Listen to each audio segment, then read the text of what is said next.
여러분, 검찰의 법무장관 수사가 2달을 이어가고 있습니다.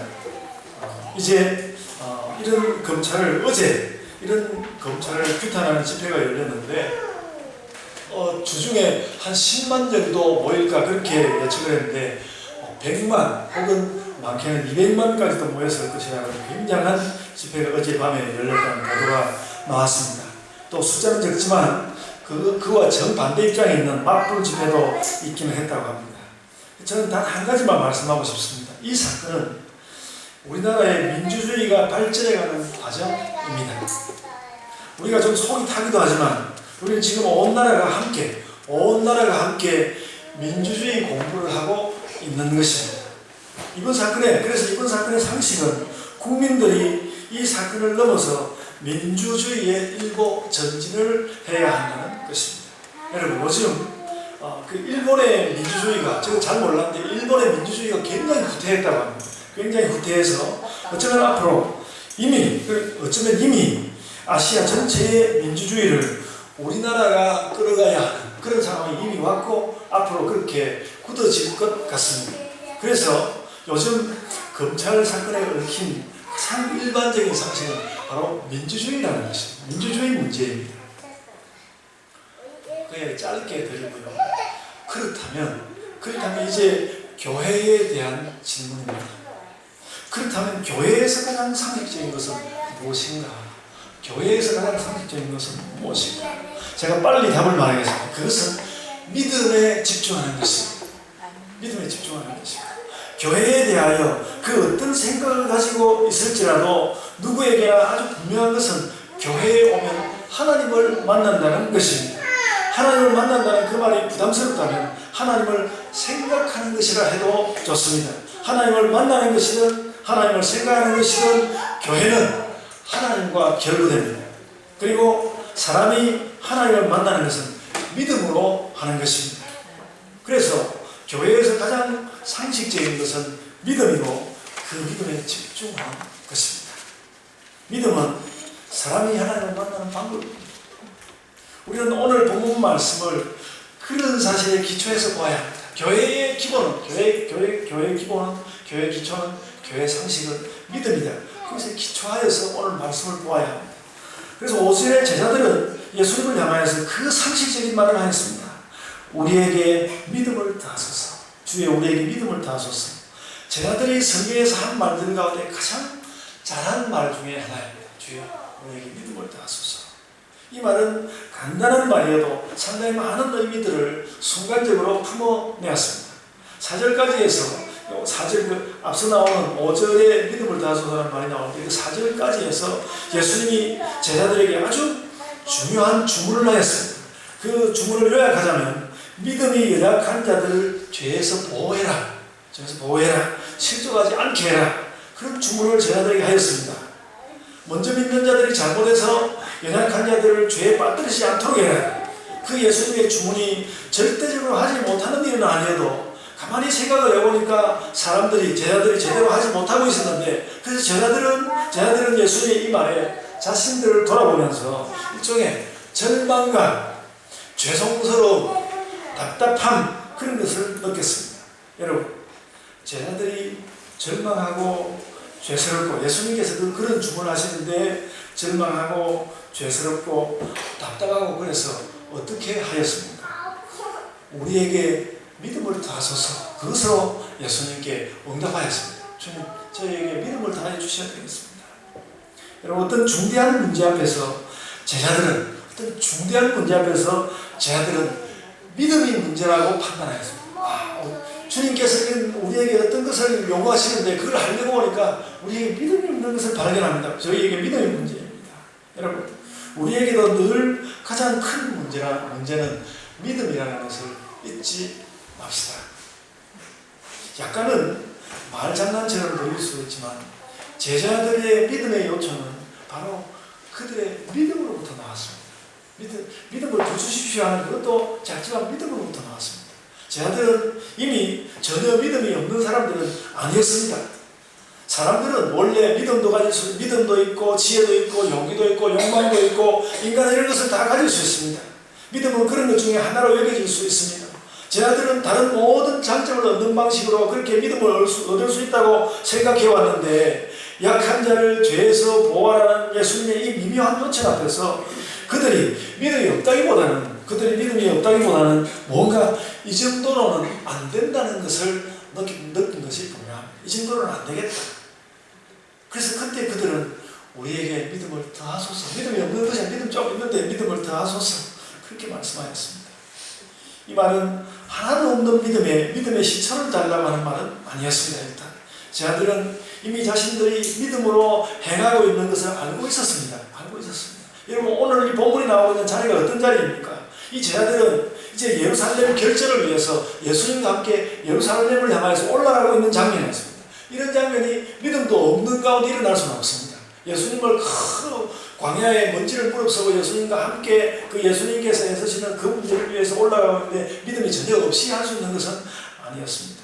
믿음 없이는 그런 동행을 할 수 없었습니다. 그리고 거기에 이르기까지 예수께서는 또 얼마나 믿음을 제자들에게 내내 요청해 왔겠습니까? 그래서 제자들은 이미 믿음에 많은 관심을 가져야 했고, 때로는 제자들이 그 믿음을 그 사람들 앞에서 발동시키기도 하였습니다.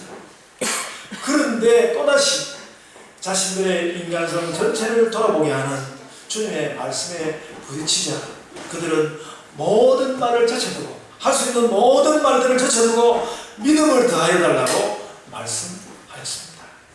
그래서 여러분, 이 말은 결코 가벼운 말이 아니라는 걸 알아야 합니다. 우리에게 믿음을 더하소서, 굉장히 그들의 그 어떤 인생의 참 깊은 자리에서 주께서 어떤 질문을 하시니까 뭔가를 요청해 오는데 거기에 대해서 답을 하려고 보니까, 답을 하려고 내 속을 깊이 들다 보니까 믿음이 없는 것이 보였다는 것입니다. 믿음이 없는 것이 보여서 주여 우리에게 믿음을 다해 주셔서 모든 것을 제쳐두고 그 말을 하였습니다.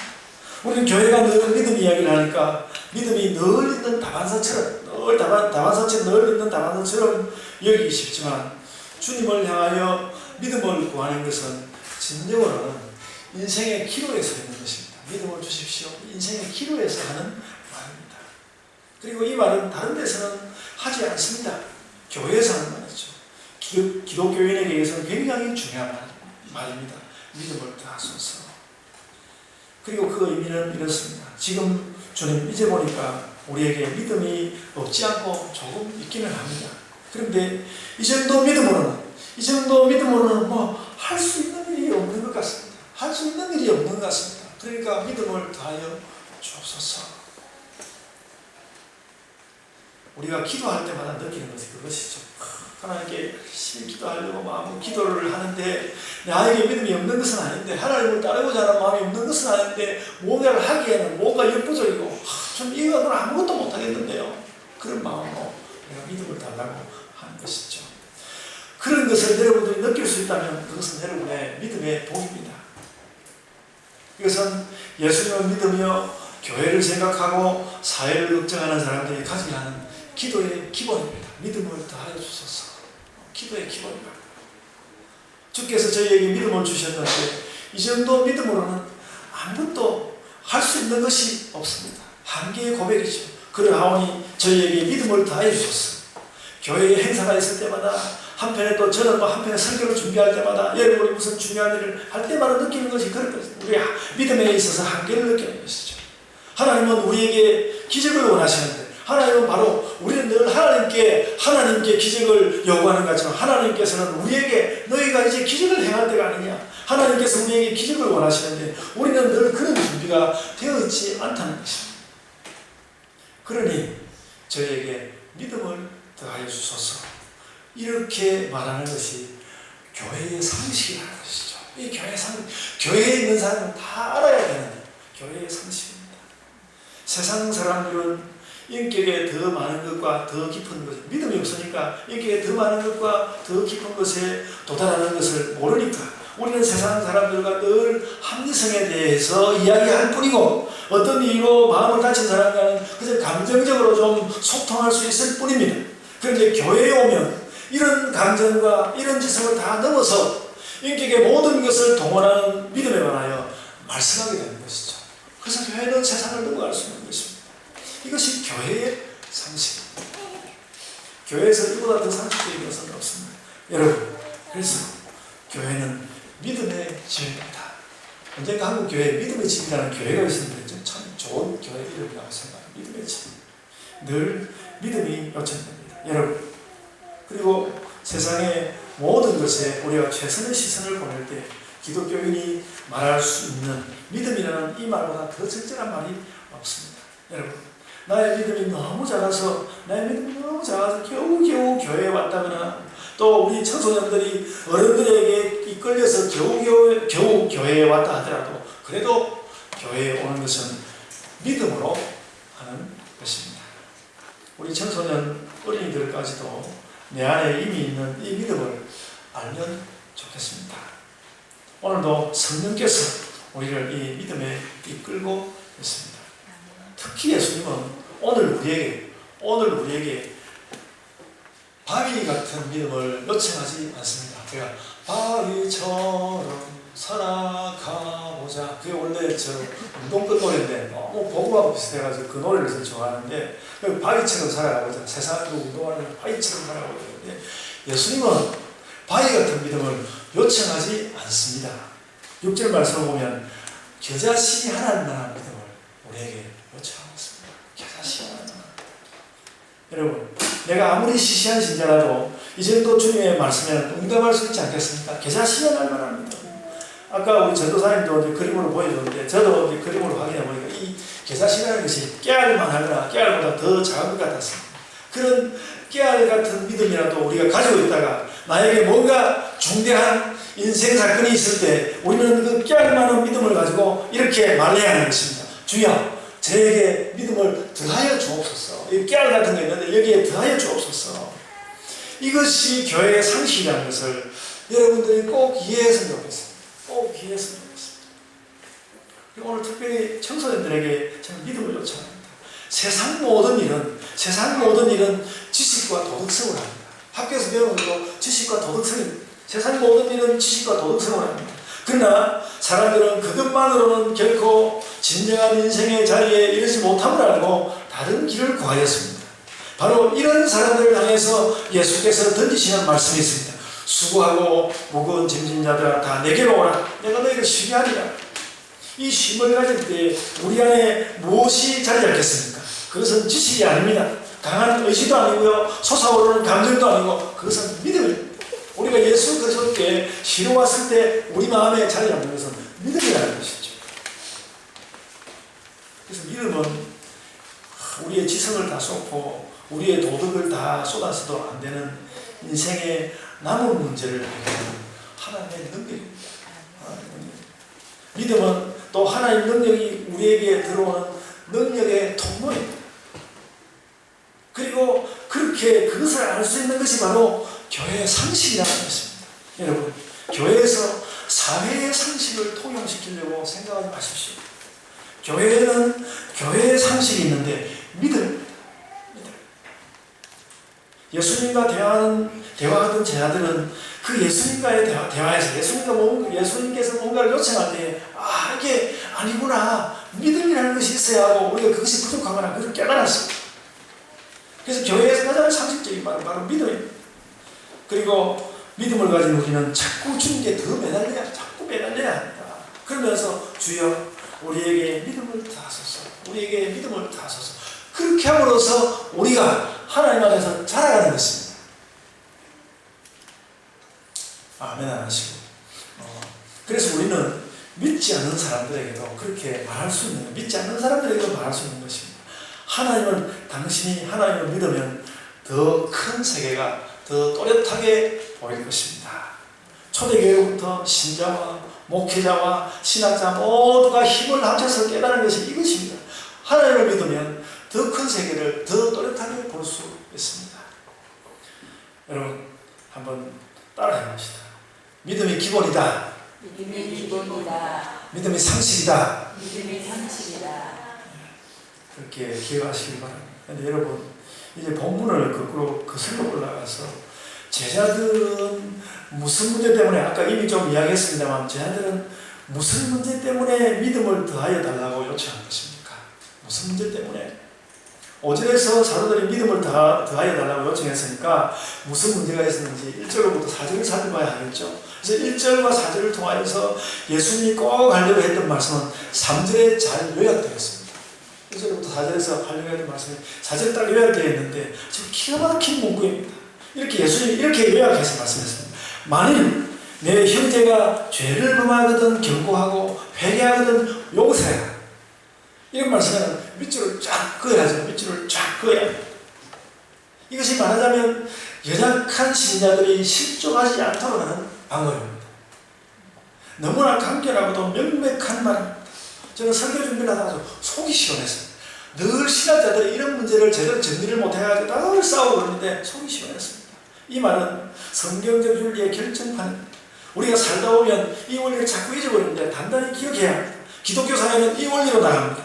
잘못을 범하면 경고하고, 잘못을 범하면 경고하고, 회개하면 용서합니다. 둘 중에 하나가 빠지면 안 된다는 것이죠. 저는 자녀들을 바로 키우는 기초도 여기에 표현되어 있다고 봅니다. 죄를 범하면 그것이 나쁜 거라고, 그렇게 하면 안 되는 거라고 경고해야 합니다. 그런데 경고만으로 끝나는 것이 아닙니다. 이 경고를 듣고 회개하면 망설일 것 없이 회개하라. 망설일 것 없이 회개하라. 예수님은 경고보다는 용서를 훨씬 더 강조하셨습니다. 그래서 용서에 대하여는 4절에서 부연 설명을 했습니다. 만일 하루에 7번이라도 나에게 잘못을 하고 다시 와서 잘못했다고 하면 그것을 용서하라고 말씀하였습니다. 그것이 용서다. 만약에 그때 용서하지 않아서 작은 자가 잘못된 길을 간다면 그것은 용서하지 않는 자의 잘못이다. 그건 용서하지 않는 자의 잘못이다.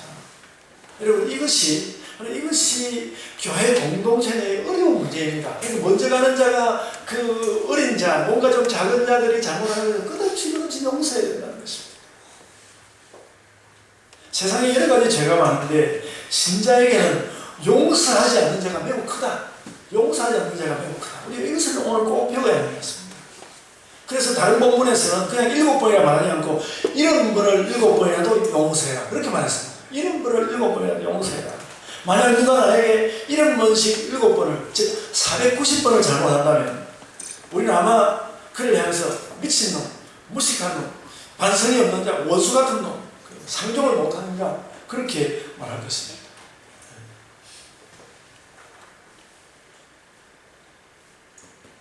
그런데 예수님은 그런 사람을 용서해라. 윤민이가 윤규에게 하루에 490번 잘못을 하고 용서해달라고 하면 용서해줄 수 있을까요? 어떻습니까? 예수님은 용서하라고 말씀합니다.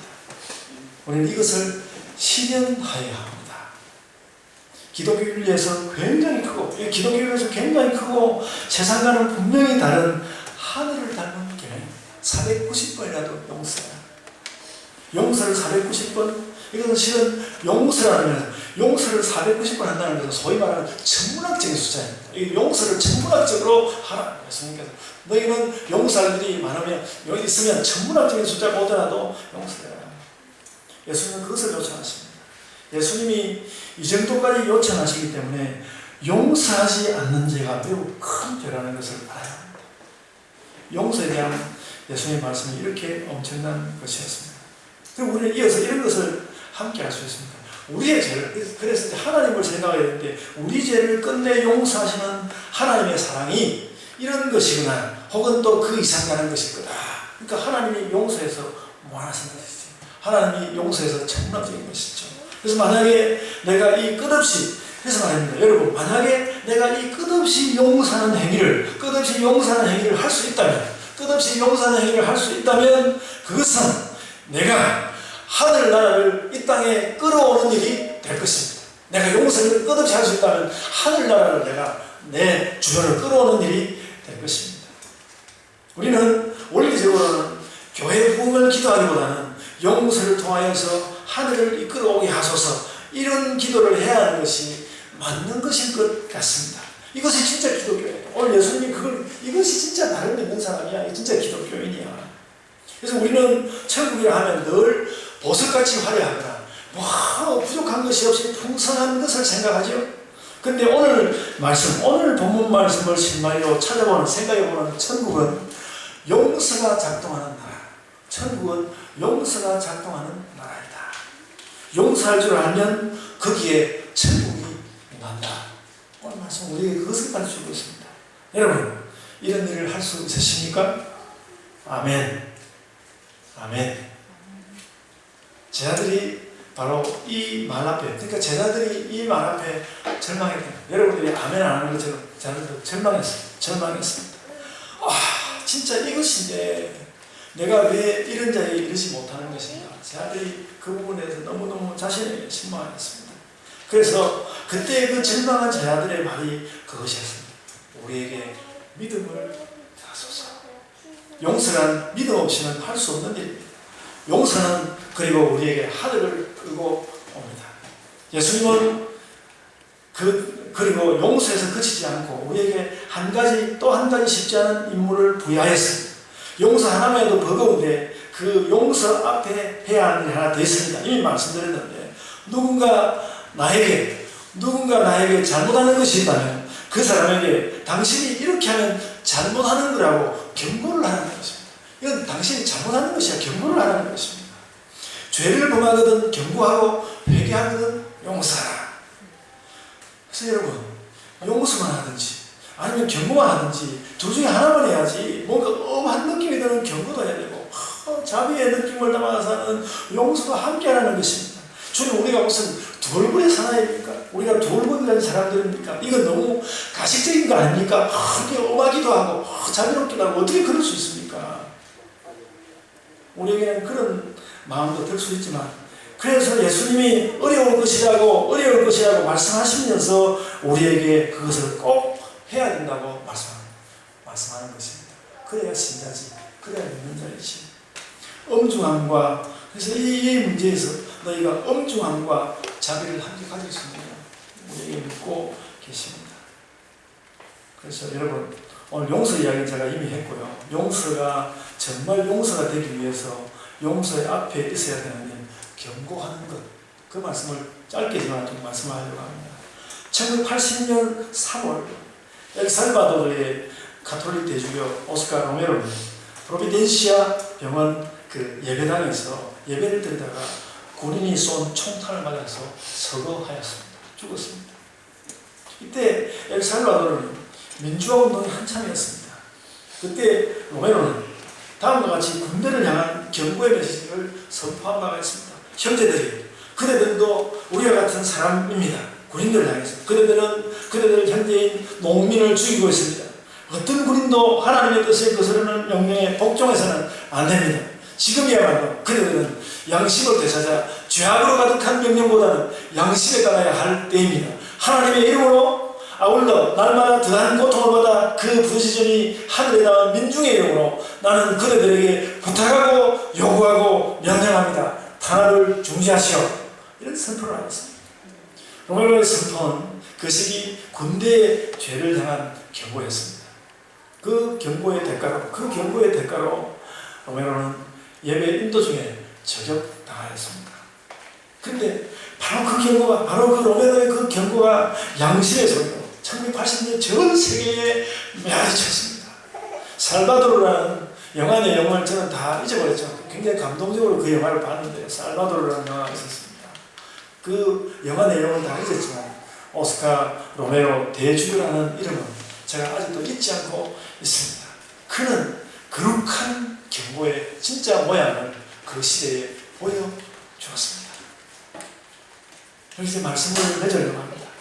본문에서, 오늘 우리 읽은 본문에서 작은 자들이라고 이야기하는데, 이 작은 자들이란 어떤 자들인가 하면 그 작은 자들에 대해서 여러 가지 해석이 많은데 한 군데서 참 잘 설명해 둔 것을 보았습니다. 이렇게 설명했습니다. 이 작은 자들이란 모든 것을 다 이해하지 못하는 무관심한 사람들, 까다로운 사람들, 지겨워하는 사람들 등으로 설명자들이 해석하였습니다. 오늘 말씀은 그런 사람들을 위해서 하루에 490번 내게 해를 입히는 사람일지라도 그에게 경고와 용서로 나아가라. 이것이 예수님의 윤리와 용서의 메시지였습니다. 그래서 고스란히 오늘 교회의 삶에 필요한 가장 기본적인 원칙입니다. 우리 교회가 이것을 가지고 있어야 되는 그러니까 경고와 용서를 함께 가지고 가야 한다고 봅니다. 단지 용서라는 말만으로는 충분하지 않고 경고하고 또 용서하라. 이 말 앞에서 제 아들은 스스로에게 전강하며 주께 믿음을 간구하였습니다. 여러분, 이 제자들이 간구했던 이 절절함과 간절함이 우리에게도 좀 통했으면 좋겠습니다. 주여, 저희에게는 그런 믿음이 없습니다. 저희가 이렇게 새생명 축제를 할 만한 그런 믿음이 없습니다. 우리에게 믿음을 다하소서. 경고와 용서와 믿음이 이와 같이 우리 안에서 작동하면, 우리는 정말로 신자다운 삶을 구체적으로 살 수 있습니다. 그러니까 신자로 살 수 있다는 거죠. 사랑하는 예원교회 성도 여러분, 우리도 이 기도를 마음에 부읍시다. 주님, 저희는 그런 믿음이 없습니다. 저희에게 믿음을 더하여 주소서. 이 기도 소리를 단지 그 새생명 축제하는 기간 동안 아니라 여러분의 인생 가운데서 이 기도를 품으시기를 바랍니다. 주님, 저는 이 일을 할 믿음이 없습니다. 저에게 믿음을 더하여 주소서. 늘 이 기도가 요구될 때마다 이 기도를 잊어버리지 아니하고 기도의 사랑으로, 성령의 사랑으로, 또 교회의 사랑으로, 하나님의 사랑으로 나아가는 온 예원교회 성도들 되시기를 바랍니다. 아멘. 자, 기도하겠습니다. 아버지 하나님 은혜를 주소서. 아버지 하나님 영광을 받아주소서. 저희가 경고